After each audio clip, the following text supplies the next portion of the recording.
The key thing that I am here to actually present on this morning is the relevance in relation to what our role is, and particularly in relation to nation, contribution to economy, and therefore contribution to community, but also the linking with organisations such as the Centre for Smart Modern Construction. And in particular, the emphasis on my talk will be about the smart element, and that comes from the digital side. I will be talking about what is being referred to as 4IR, or the Fourth Industrial Revolution, if you haven't heard that actual acronym, supply chains, blockchain, and then in particular the relevance towards construction, and a few other elements I'll bring in terms of detail that is available for all of us to share, but also some of the poignant elements that are there to be able to give certainty with regard to what the introduction David has given here, and also what the centre is about. Look, first things first, Data61 is the most recent business unit that's been formed within CSIRO. It's something also too, in terms of its uniqueness, that has undergone a little bit of study with regard to its relevance in Australia, but also relevance globally. This is a report that was delivered to the OECD about 3 weeks ago, and it was specifically about Data61, why it exists, what it's about, and what its relevance is. And clearly the relevance very much is in terms of in situ Australia, but also to the notion of the fact that it's in Australia for a global view, so our perspective looking outside the nation. In terms of stats, 1,100 people overall. Most importantly, 415 to about 450 at any one time are PhD students who are studying computer science, data science, computer engineering. That represents about a third of all the students studying in those disciplines within Australia. And in the mainstay, they are spending their time between work they're doing either in projects or programs within Data61 and within the university ready to complete their PhD or even postdoctoral work as well. The areas that we focus on, obviously we can't be all things to all people, but these are the 8 specific areas. At any one time there's a large amount of focus going on within Data61. The main thing is the importance of innovation, and that's exactly what you're witnessing here today, and obviously also to what the Centre for Smart Modern Construction is about. And that is the impetus that it actually drives, and also to what we've seen, as you can see in this timeline, of the effect that it's had on the various things that we now take for granted. One of those in particular, I mentioned CSIRO, but also Data61 in particular, where it represents the digital or data-focused area within science, certainly within Australia. Not many people know, for example, Wi-Fi, which is the very reason why you're able to view the information which is on these screens here this morning, was developed within CSIRO, within that division which is now known as Data61. Certainly many people in the USA do not know that that's a fact, and that also too that it's a major income earner for the part of CSIRO that I belong to, Data61. And the key thing is, in terms of industry, it's all about data, and that's what our story is.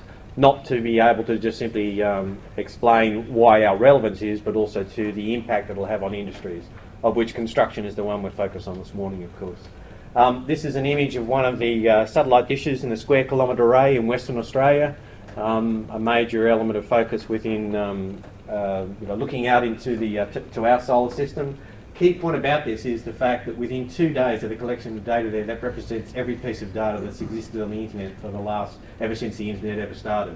Now, that is driving a whole series of developments which are leading towards what are new elements within computing technology, and obviously knowledge which is coming from that, and the derivation of other things that at the moment we just don't know. And that's a key factor in terms of what we're about, which is that aspect of translational research. We take what's been at basically the bleeding edge, going towards the leading edge to what is a commercial aspect, and that's the imperative behind an organisation like CSIRO in general and Data61 in particular. The other thing about that though is that there's also a large factor in many of the things that are going on within industry and all practices where there is a large human element, the subjective. Because of that, there's also a lot of confirmation bias that comes about from the human element. And this is one area that we see that in fact that there will be an impact that will be made by data science, particularly in the areas that we're focusing on, which will assist in decision making, in the impact upon what are objective rationales that are injected into things such as supply chains and therefore affecting industries such as construction. Artificial intelligence, it promises to change everything. Those of you will be aware of all of the various AI interfaces we're now coming about. Most of them are with female voices, although that is changing. I've seen one stat that's been produced where you've seen the impact of the smartphone. It took about 7 to 10 years in terms of the way we do things now, which has transformed incredibly. It is seen that in fact in terms of the spoken voice it'll be 3 to 5 years. Whether that comes to occur, it'll be interesting for us to reflect on in 3 years. But the point is there will be a significant amount of impact of something which is only now just on the cusp of the beginning to make an impact on all of us. Those of you who may remember that our introduction to computing was done through a keyboard, and the notion was that we were the generation that typed. The generation, obviously, the kids are growing up with the internet have never been without it, of course, are the kids that swipe. This generation will be the generation that will speak. So that's seen as being a major impact on all areas. Robotics will accelerate. That's a major area also too for Data 61, and this is an example of where you're seeing the impact that has come about by the development of robotics in relation to the precision of pickup, but also to the percentage of questions that be posed to systems with AI and being able to answer them accurately. It's getting better all the time, and clearly that's on the basis of machine learning and the impact of the science that is going into the development of that area. Fourth industrial revolution. The reason why it's mentioned is because of the fact that we see major impact, and in many cases that impact is generally only witnessed by view of hindsight. We're in that era at the moment, and you can see that in fact the way in which it's been spoken about is that it will have significance that at the moment there is no way we can actually project. It also has a timeline which will be hard to actually measure. That will be something that will be the benefit of hindsight. But the point being is the impact will be substantial, and it will be something which will be seen as an epoch-forming era. One of the things that we have seen in a period of time that's elapsed over the last 15 to 18 years, of course, is that those corporations that were seen almost as the foundation stones of industry, certainly within the third industrial era, and certainly one that was notified with fossil fuels and petrol, they no longer are at the top of the tree in terms of market valuation.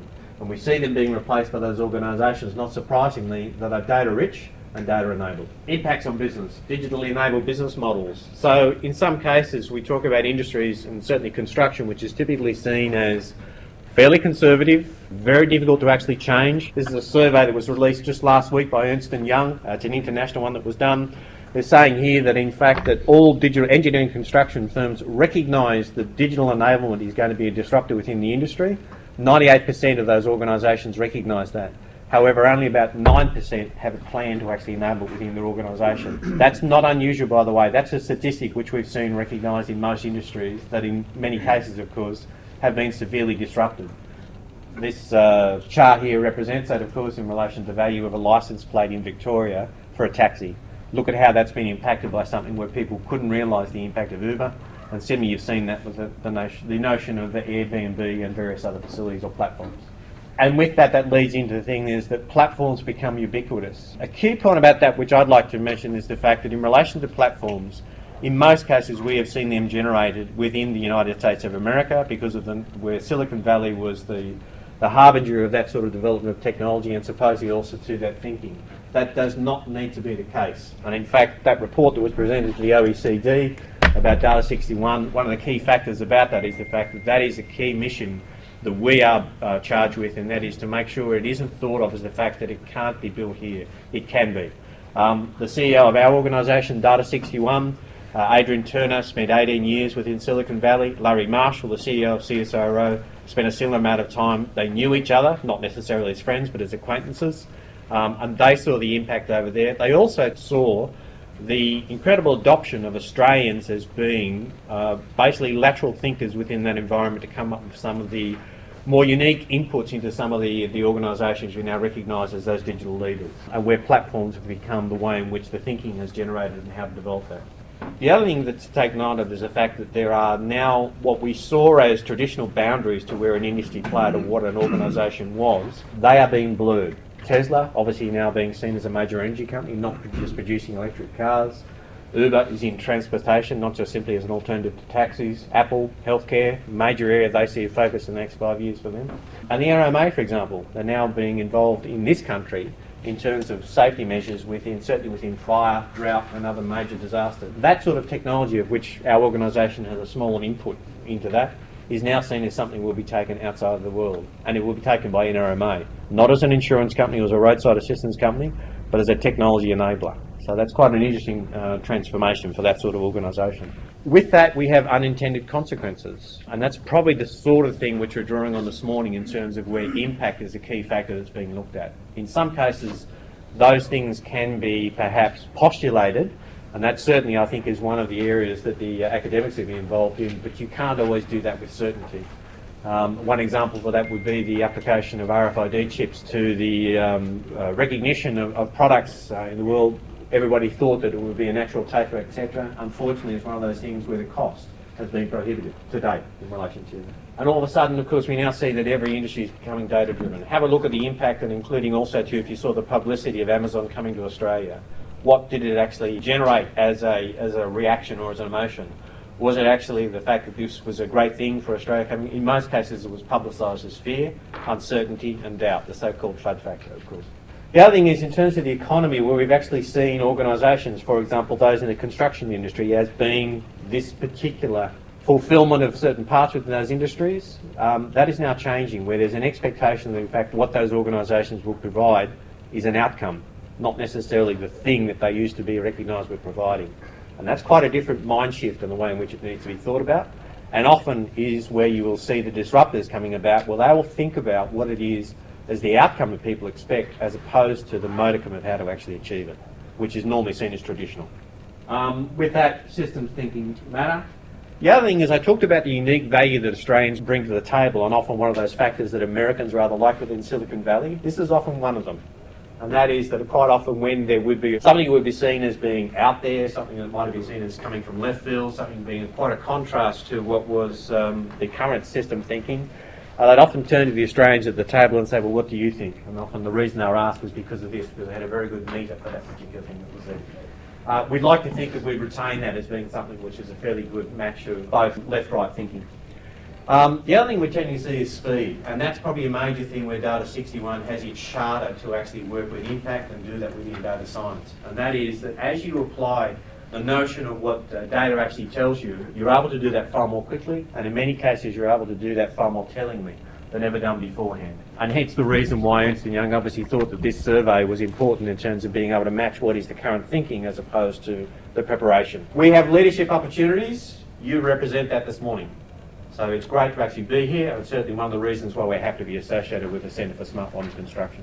But we also have an element of what is certainly referred to by our CEO, is we have a moment in time opportunity, and we have to create a sense of urgency, because we have an element of precariousness in terms of where we are positioned, at the same time as we have a tremendous opportunity in relation to our geographical situation, but also to what tends to be our global outlook. Our terms of trade are something which obviously we focus on now. You're seeing it every day within the press, and in terms of what may be the impact upon our economy, and in terms of the impact of those things that are happening around us, not the least of which in terms of China, and the possibility obviously now of a trade war coming up between the USA and China. We're an economy in transition as well too, so that is something to think about. There's a lot of concentration on wages plateauing within this country, but there's also a notion of where there is a differential in relation to that and what the opportunity may be.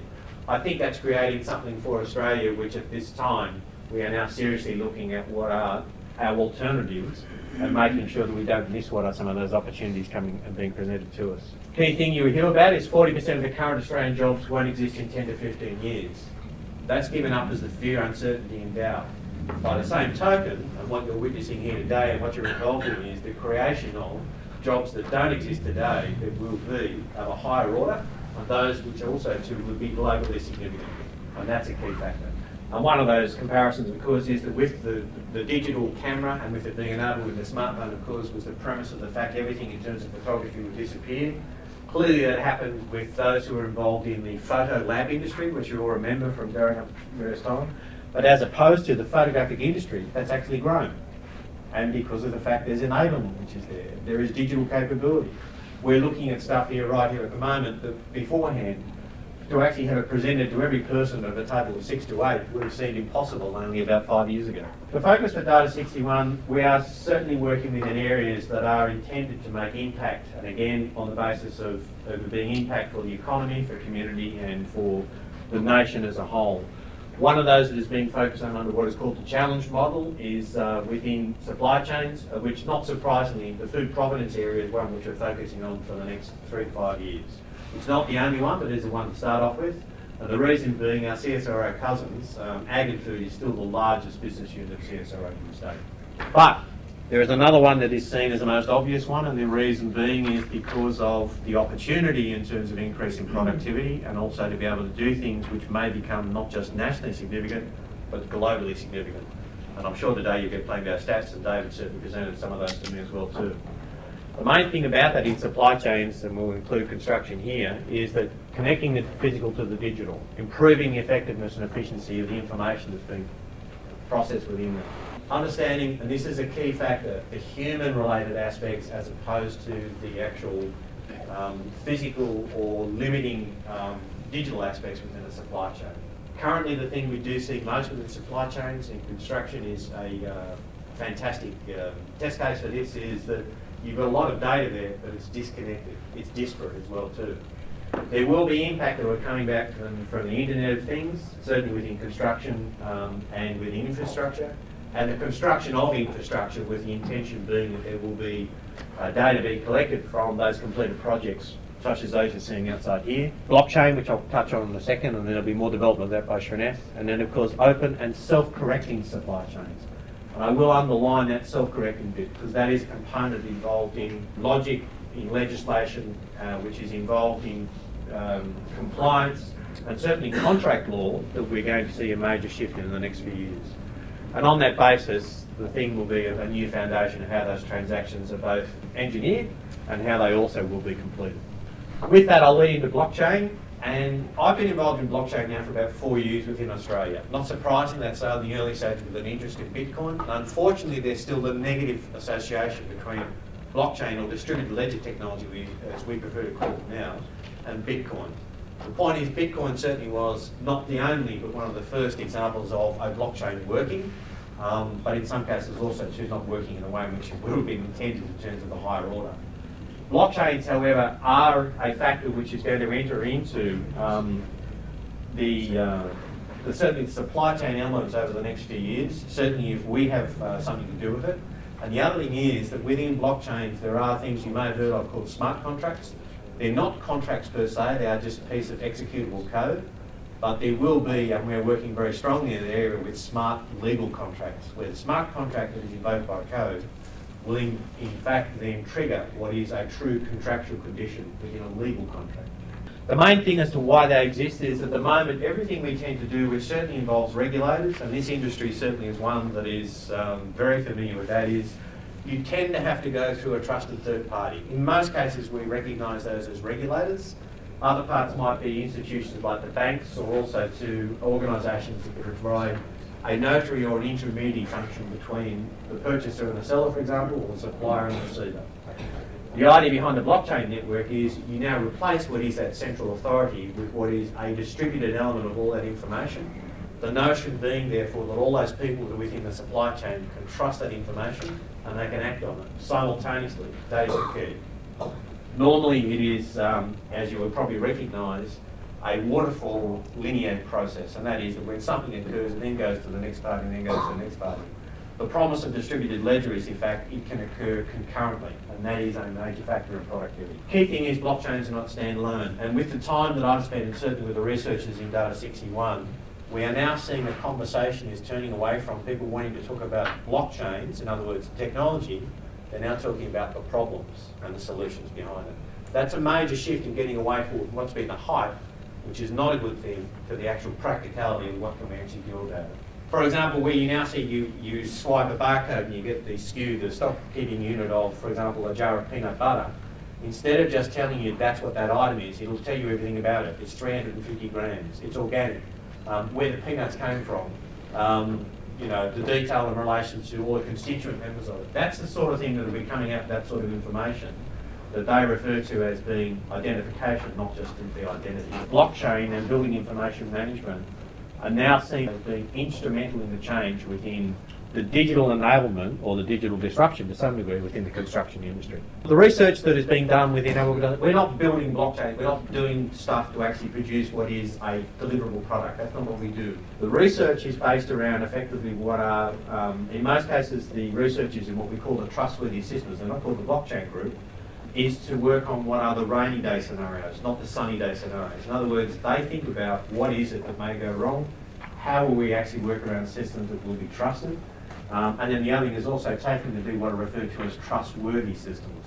And that is that you and I will have trustworthiness placed in those systems by virtue of the fact that they are empirically safe. The key thing about that, as I mentioned in this introduction, is that smart contracts will now be looked at as legal contracts. And also too, one of the things we are looking at in supply chains, construction being an example, is we're actually mapping business processes that actually exist at the moment with a utility which will produce a blockchain to emulate that. And that's an area which we see as being significant in making the entree into this area that much easier for construction industry as well as others. Okay, coming back to where I started, and that is we have an opportunity.